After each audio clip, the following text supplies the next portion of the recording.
ആ റേഞ്ചിൻ്റെ മുകളിലായി കഴിഞ്ഞാൽ ആ ഒരു ടെസ്റ്റിൽ നമ്മൾ ഫെയിലാവും. പൊല്യൂഷൻ്റെ കാര്യം തീരുമാനമായി. നമുക്ക് പൊല്യൂഷൻ എല്ലാം കിട്ടിയിട്ടുണ്ട്. അപ്പോൾ ആരാണ് വെറുതെ പൊല്യൂഷൻ കിട്ടില്ല, പൊല്യൂഷൻ കിട്ടാൻ പാടാന്നൊക്കെ വെറുതെ തള്ളി അടിക്കുന്നത്. ഹലോ ഗൈസ്, പുതിയൊരു വീഡിയോയിലോട്ട് എല്ലാവർക്കും സ്വാഗതം. ഇന്നത്തെ നമ്മൾ വ്ളോഗ് എന്ന് പറയുമ്പോൾ ഞാൻ ഈ ഒരു സംഭവം അയച്ചു വെക്കുന്ന ഒരു വീഡിയോ ഇട്ടിനി, തൊട്ട് മുമ്പത്തെ വീഡിയോ.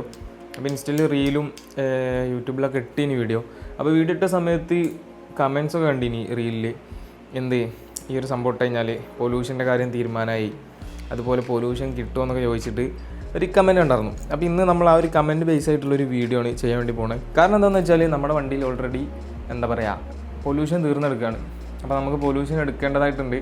അപ്പോൾ ഈ ഒരു സംഭവം അയച്ച സ്ഥിതിക്ക് പൊല്യൂഷൻ കിട്ടുമോ നമുക്ക് ഡൗട്ടായില്ല. അപ്പം എനിക്കും അങ്ങനെ ഡൗട്ടൊന്നും ഇല്ല ഇനി, പക്ഷേ കമൻസൊക്കെ കണ്ടപ്പോൾ എനിക്കൊരു ഡൗട്ട്. അപ്പോൾ നമുക്ക് എന്തായാലും ഇന്ന് റിയലായിട്ട് പോയി ചെക്ക് ചെയ്താലോ കിട്ടുമോ എന്നുള്ള കാര്യം. സംഭവം ഈ ഒരു സാധനം എന്ന് പറയുമ്പോൾ വണ്ടിയുടെ പൊല്യൂഷൻ കുറയ്ക്കാൻ വേണ്ടിയിട്ടുള്ളൊരു സംഭവമാണ്.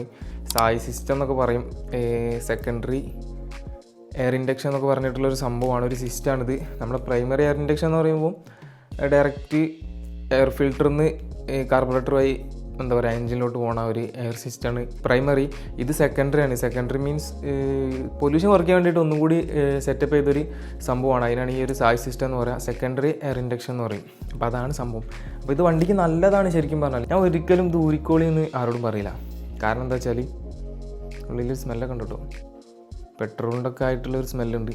അപ്പോൾ ഞാൻ ഊരാൻ പറയാത്ത കാരണം എന്താ വെച്ചാൽ കമ്പനി ഇങ്ങനെ ഒരു സംഭവം കൊടുക്കുന്നുണ്ടെങ്കിൽ അത് വണ്ടിക്ക് എന്താ പറയുക പോസിറ്റീവിന് വേണ്ടിയിട്ടാണ്, അല്ലാതെ വണ്ടിക്കൊരു നെഗറ്റീവിന് വേണ്ടിയിട്ടൊരു സാധനം കമ്പനി കൊടുക്കൂല. അപ്പോൾ അത് ഒരിക്കലും എന്താ പറയുക അയച്ചു മാറ്റാൻ ഞാൻ എന്തെയില്ല പറയില്ല. കാരണം ഇതിന് കമ്പനി കൊടുക്കണമെങ്കിൽ ഇതിൻ്റേതായിട്ടുള്ളൊരു പ്രോഫിറ്റ് നമ്മൾ വണ്ടിക്ക് കിട്ടുന്നുണ്ട്, അതിൻ്റേതായിട്ടുള്ള ബെനിഫിറ്റ് ഉണ്ട്. അതുകൊണ്ട് മാത്രമാണ് ഇത് കമ്പനി കൊടുക്കണേ. പിന്നെ നമ്മളിതുപോലെ ലുക്കിന് വേണ്ടിയിട്ട്, അതായത് വണ്ടി കാണാൻ ഒരു കോലം കിട്ടാൻ വേണ്ടിയിട്ട് അയച്ചു മാറ്റുന്നു എന്ന് മാത്രം, അത്രേ ഉള്ളൂ ഇതിൽ. ശരിക്കും പറഞ്ഞാൽ ഏറ്റവും നല്ലത് ഇത് വെച്ച് ഓടിക്കുന്നത് തന്നെയാണ്. ഒരിക്കലും ഞാൻ പ്രൊമോട്ട് ചെയ്യില്ല ഇത് അയച്ചു മാറ്റാൻ വേണ്ടിയിട്ട്. ഇതിനുള്ളിൽ നിന്ന് കരിയൊക്കെ വരുന്നുണ്ട് കേട്ടോ, കാണാൻ പറ്റുന്നുണ്ട് കരി. അപ്പോൾ വീട്ടിനകത്തൊക്കെ വെക്കുമ്പോൾ നോക്കട്ടെ, ഈ സാധനം പൊല്യൂഷൻ എടുക്കാൻ വേണ്ടി പോവാണ്. നമുക്ക് നോക്കാം. ഈ ഒരു കമൻറ്റും കൂടി കണ്ടപ്പോൾ എനിക്കൊന്നും കൂടി ത്രില്ലായി പൊല്യൂഷൻ എടുക്കാൻ വേണ്ടിയിട്ട്. കാരണം ഈ ഒരു സംഭവം നമ്മൾ അയച്ചു മാറ്റിയ സ്ഥിതിക്ക് ഇനി പൊല്യൂഷൻ കിട്ടുമോ ഇല്ലേ അങ്ങനെയൊക്കെയുള്ള ഓരോരോ തോട്ടുകൾ വന്ന് തുടങ്ങി. സോ നമുക്ക് എന്തായാലും സമയം കളയാതെ പോയിട്ട് വണ്ടിയുടെ പൊല്യൂഷൻ ടെസ്റ്റ് ചെയ്യാം. പൊല്യൂഷൻ ടെസ്റ്റ് പാസ്സാവുമോ കിട്ടുമോ എന്നുള്ള കാര്യം അറിയില്ല. സാധാരണ കിട്ടാതെ നിൽക്കുക എന്ന് പറയുമ്പം കാർബണിൻ്റെ കണ്ടൻറ്റ് കൂടുമ്പോഴാണ് എഞ്ചിനിൽ. കാർബണിൻ്റെ കണ്ടൻറ്റ് കൂടുക എന്ന് പറയുമ്പം എഞ്ചിൻ പണിയൊക്കെ ആകുമ്പോഴായിരിക്കും മിക്കവാറും അങ്ങനത്തെ ഇഷ്യൂസ് ഉണ്ടാവുക. അതുപോലെ കാർബൺ എഞ്ചിൻ പണി അല്ലാത്ത വണ്ടിക്കും അങ്ങനത്തെ പ്രശ്നം ഉണ്ടാവാറുണ്ട്, കാർബണിൻ്റെ കണ്ടൻറ്റ് കൂടിയിട്ട് പൊല്യൂഷൻ കിട്ടാത്ത പ്രശ്നം. അപ്പോൾ ഇത് കാരണം കിട്ടുമോ ഇല്ല എന്നുള്ള കാര്യമൊക്കെ നമുക്ക് എന്തായാലും പോയിട്ട് നോക്കാം ഗൈസ്. അപ്പോൾ ഞാനിത് വണ്ടി പൊല്യൂഷൻ എടുക്കാൻ വേണ്ടി പോവാണ്. ചെറിയൊരു എക്സൈറ്റ്മെൻറ്റിൽ കിട്ടുമോ ഇല്ലേ എന്നൊക്കെ ആലോചിച്ചുകൊണ്ട് ഇങ്ങനെ പോവാണ്. എൻ്റെ ഒരു അഭിപ്രായം എന്ന് പറയുമ്പം അങ്ങനെ കിട്ടാതെ നിൽക്കാനുള്ള പ്രശ്നമൊന്നുമില്ല, സിമ്പിളായിട്ട് തന്നെ കിട്ടാനുള്ള സാധ്യത തന്നെയാണ്. എനിക്ക് മുന്നേ പൊല്യൂഷൻ എടുത്ത സമയത്തും ഇങ്ങനൊരു പ്രശ്നം ഉണ്ടായിനി. പൊല്യൂഷൻ കിട്ടാൻ കുറച്ച് താമസം ഉണ്ടേനി. അപ്പോൾ അതെന്തുകൊണ്ടാണെന്ന് എനിക്കറിയില്ല. ഇനി ഫസ്റ്റ് അങ്ങേര് ഇട്ടപ്പോൾ, അതായത് ഒരു സാധനം നമ്മൾ സൈലൻസറിലോട്ട് കയറ്റിയിട്ട് ഇങ്ങനെ എന്തോ ചെക്ക് ചെയ്യുന്ന സംഭവം, കാർബണിൻ്റെ അളവോ വണ്ടി പുറന്തള്ളുന്ന ഈ എയറിൽ എന്തൊക്കെ കണ്ടൻസ് ഉണ്ട് എന്നൊക്കെ നോക്കിയിട്ട് അതിൻ്റെ ബേസിലാണ് നമുക്ക് പൊല്യൂഷൻ സർട്ടിഫിക്കറ്റ് കിട്ടുക. അപ്പോൾ അത് ഒരു അളവുണ്ടാവും, ഒരു കൺട്രോൾഡ് ആയിട്ടുള്ള ഒരു പർട്ടിക്കുലർ റേഞ്ച് ഉണ്ട്. ആ റേഞ്ചിൻ്റെ മുകളിലായി കഴിഞ്ഞാൽ നമുക്ക് ആ ഒരു ടെസ്റ്റിൽ നമ്മൾ ഫെയിലാവും. അങ്ങനെയൊക്കെയാണ് എൻ്റെ ഒരു അറിവിൽ അതിൻ്റെ കാര്യങ്ങൾ. ഞാനപ്പോൾ നമ്മളെ വണ്ടിയിൽ ചേഞ്ച് ചെയ്ത 1-2 കാര്യങ്ങൾ ഞാൻ പറഞ്ഞുതരാം. ഒന്ന് ഹോണ്. ഈ ഹോണ് ചെയ്ത വീഡിയോ ഒന്നും കാണാൻ ചാൻസ് കുറവാണ്, ഞാൻ ജസ്റ്റ് ചെയ്തിട്ടുള്ളൂ. പിന്നെ ഈ ഒരു കൺട്രോൾ സ്വിച്ച് മാറ്റി, അതൊക്കെ എനിക്ക് തോന്നുന്നത് ഞാൻ മുന്നത്തെ ഒരു വ്ളോഗിലൊക്കെ ഇട്ടിട്ടുണ്ടോ എന്നുള്ള കാര്യം കറക്റ്റ് ഒരു ഓർമ്മ കിട്ടുന്നില്ല. പക്ഷേ ഈ ഒരു ഹോൺ വെച്ച ശേഷം എനിക്ക് ഭയങ്കര എന്താ പറയുക, ഭയങ്കര ഒരു ത്രില്ലാണ് ആ ഒരു ഹോൺ അടിക്കാൻ വേണ്ടിയിട്ട്. ഈ ഒരു ഹോൺ എനിക്ക് ഭയങ്കര ഡിസ്റ്റർബ്ഡ് ഹോണാണ്. ഇത് ഏത് വണ്ടീൻ്റെ ആണെന്ന് ജസ്റ്റ് കമൻറ്റ് ചെയ്യുക നിങ്ങൾക്ക് അറിയുകയാണെങ്കിൽ. കുറച്ചധികം കാത്ത് നിൽക്കേണ്ടി ഒന്നും ഒരു ഹോൺ കിട്ടാൻ വേണ്ടിയിട്ട്. നമ്മളെ നാട്ടിലൊന്നും എവിടെയും സ്റ്റോക്കില്ല. അങ്ങനെ ഞാൻ തൃശ്ശൂർ ഒരു ആവശ്യത്തിന് പോയപ്പം ബാൻഡേഡോസ് പോയിനി. അപ്പോൾ അവിടെ പോയപ്പം നൈസായിട്ട് വാങ്ങിച്ചാണ്. അവിടുത്തെ ഒരു ഷോറൂമിൽ ജസ്റ്റ് ചോദിച്ചു, അവിടെ സാധനം സ്റ്റോക്ക് ഉണ്ടായിരുന്നു. അത് നേരെ കൊണ്ടുവന്നു, വണ്ടിയിൽ സെറ്റ് ചെയ്തു, അത്ര തന്നെ. ഭയങ്കര ഒരു ത്രില്ലാണ് ഇത് അടിക്കാൻ.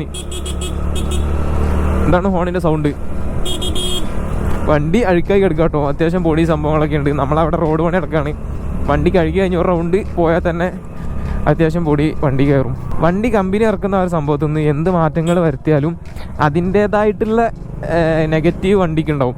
അതിപ്പോൾ ഈ ഒരു ഹൈറ്റ് ചെയ്യുന്ന കാര്യമാണെങ്കിൽ പോലും വണ്ടിക്ക് അതിൻ്റേതായിട്ടുള്ള നെഗറ്റീവ് ഉണ്ടാവും. ഓരോ സംഭവം കമ്പനി കറക്റ്റ് എന്താ ചെയ്യുന്നുണ്ട്, കാൽക്കുലേറ്റ് ചെയ്ത് കുറേ ആലോചിച്ച് അവർ സെറ്റ് ചെയ്യുന്നൊരു സംഭവമാണ്. ഇതിൻ്റെ ഓരോ ഡിസൈനും ഓരോ പോർഷനും ഓരോ മെക്കാനിക്കൽ പരമായിട്ടുള്ള കാര്യങ്ങളെല്ലാം. അപ്പോൾ അതിൽ നിന്ന് എന്തൊരു സംഭവം കുറഞ്ഞു കഴിഞ്ഞാലും, അതുപോലെ എന്തൊരു സംഭവത്തിൽ നിന്ന് നമ്മൾ മാറ്റം വരുത്തിയാലും അതിൻ്റെ വേരിയേഷന് വണ്ടിക്ക് ബാധിക്കും. ശരിക്കും ഒരു നല്ല ബുദ്ധിയല്ല, സ്റ്റോക്ക് തന്നെയാണ് നല്ലത്. പിന്നെ നമ്മളോരോ ക്രൈസിന് വേണ്ടിയിട്ട്, നമ്മളോരോ താല്പര്യത്തിന് വേണ്ടിയിട്ട് നമ്മളിങ്ങനെ ചെയ്യുന്നു. അപ്പോൾ ഇതും കൊണ്ടുണ്ടാകുന്ന പണികളും നമ്മളെന്നെ ഏറ്റ് ചെയ്യുക, അത്രേ എനിക്ക് പറയാനുള്ളൂ.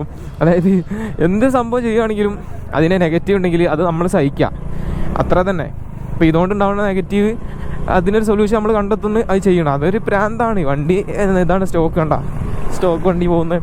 അപ്പോൾ ആ ഒരു കോലാണെങ്കിൽ ഒരു പ്രശ്നം ഉണ്ടാവില്ല. അത് ആ ഒരു കോലത്തിൽ തന്നെ മെയിൻറ്റെയിൻ ചെയ്ത് പോവുകയാണെങ്കിൽ നോ ഇഷ്യൂസ്. അപ്പോൾ ഞാൻ ഈ ക്യാഷ് എടുക്കാൻ വന്നതാണ്. അത് കഴിഞ്ഞിട്ട് നമുക്ക് പൊല്യൂഷൻ സെൻറ്ററിൽ എത്തിയിട്ട് കാണാം. ഇനി മോൺടെൻ ഞാൻ അൺഎക്സ്പെക്റ്റഡായി ഇതിൽ പോകുമ്പോൾ ചെക്കനെ കണ്ടാണ്. അപ്പോൾ ഞാൻ എന്തായാലും ചെക്കൻ്റെ അടുത്ത് പോയിട്ട് വരാം. ഇതേ കോഹിനൂർ പൊല്യൂഷൻ സെൻറ്ററിൽ എത്തിയിട്ടുണ്ട്. ഇതിനിടയിൽ നമ്മുടെ വണ്ടി എന്ത് ചെയ്തിട്ടുണ്ട്, പെട്രോൾ കഴിഞ്ഞിട്ടുണ്ട് കേട്ടോ. ഞാൻ മൈലേജ് ടെസ്റ്റ് ചെയ്യാമെന്ന് വിചാരിച്ചേനി. അങ്ങനെ ടെസ്റ്റ് ചെയ്യാൻ വിചാരിച്ച് പെട്രോൾ എടുക്കാൻ മറന്ന് ഞാൻ നേരെ വന്നു. അതാണ് സംഭവം.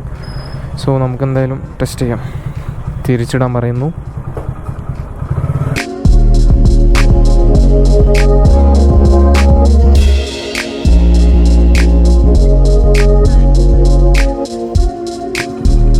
നമ്മളെ വണ്ടിക്ക് ഇത് പൊല്യൂഷൻ സർട്ടിഫിക്കറ്റ് കിട്ടിയിട്ടുണ്ട്. എങ്ങനെയുണ്ട്? നൈസ് അല്ലേ? നമുക്ക് പൊല്യൂഷൻ എല്ലാം കിട്ടിയിട്ടുണ്ട്. അപ്പോൾ ആരാണ് വെറുതെ പൊല്യൂഷൻ കിട്ടാൻ പാടാന്നൊക്കെ വെറുതെ തള്ളി അടിക്കുന്നത്? എനിക്ക് സംഭവം ഒരു നിമിഷം ഞാൻ ആലോചിച്ച് പോയി സ്റ്റെക്കായിട്ട്. സംഭവം അങ്ങനെ ഒരു സംഭവം ഉണ്ടല്ലോ, പൊല്യൂഷൻ കുറയ്ക്കാൻ വേണ്ടിയിട്ടുള്ള സാധനമാണിത്. പൊല്യൂഷൻ സെക്കൻഡറി വാൾവ് അത്രേ പ്രാധാന്യമുള്ളൂ, പ്രൈമറി അല്ലല്ലോ. അപ്പോൾ അത്രയ്ക്കേ ഉള്ളൂ എന്ന് ഉള്ള കാര്യം ഇപ്പം എനിക്ക് മനസ്സിലായി. പക്ഷെ ആ ഒരു സമയത്ത് എനിക്ക് ചെറിയ പേടിയുണ്ടേനി, എങ്ങാനും സീനാവുമോ എന്നുള്ള പേടിയൊക്കെ. പക്ഷെ കുഴപ്പമൊന്നുമില്ല. വെറുതെ ഓരോന്ന് തള്ളിയടിക്കാണ്ട് ഈ കാര്യങ്ങൾ എന്തെങ്കിലുമൊക്കെ അറിഞ്ഞാണ്ട് സംസാരിക്കുന്നതായിരിക്കും ബെറ്റർ. പ്രത്യേകിച്ച് ഇതുപോലെ കമൻറ്റൊക്കെ ഇടുമ്പോൾ ഈ ഒരു കമൻറ്റ് കണ്ടാണ്ട് ചിലപ്പോൾ വേറെ ഒരുപാട് ആളുകൾ മേ ബി വെറിയിടാൻ ചാൻസ് ഉണ്ട്, പേടിക്കാൻ ചാൻസ് ഉണ്ട്. അങ്ങനെ ആ ഒരു സംഭവം ഒഴിവാക്കി കഴിഞ്ഞാൽ ഇങ്ങനെ പ്രശ്നം ഉണ്ടാവുമോ, അങ്ങനെയുള്ള ഒരു കൺഫ്യൂസ്ഡ് ആവും മൊത്തത്തിൽ. ശരിക്കും പറഞ്ഞാൽ എൻ്റെ ഒരു അഭിപ്രായത്തിൽ, പേഴ്സണൽ അഭിപ്രായത്തിൽ. കാരണം അതങ്ങനത്തെ ഒരു കേസാണല്ലോ. അനുഭവമൊക്കെ ഉണ്ടെങ്കിൽ കാര്യങ്ങൾ പറഞ്ഞിടും കേട്ടോ, അതൊന്നും കുഴപ്പമില്ല. പിന്നെ അതൊക്കെ ആര് മെയിൻറ്റെയിൻ ചെയ്യണം? ഇപ്പോഴത്തെ കാലത്ത് അങ്ങനെയുള്ള കമൻസ് അല്ലേ. എന്തായാലും എനിക്ക് കുഴപ്പമില്ലാതെ പൊല്യൂഷനെല്ലാം കിട്ടിയിട്ടുണ്ട്. അപ്പോൾ ആ കാര്യത്തിലൊന്നും ആരും പേടിക്കണ്ട. സംഭവം ഒരു നിമിഷം ഞാനും കാളിയതാണ് ആ ഒരു എന്താ പറയുക, ആ കമൻറ്റ് കണ്ട ആദ്യഘട്ടത്തിലൊക്കെ. പക്ഷെ ഇപ്പം എനിക്ക് കുഴപ്പമില്ല, ഓക്കെ ആയി.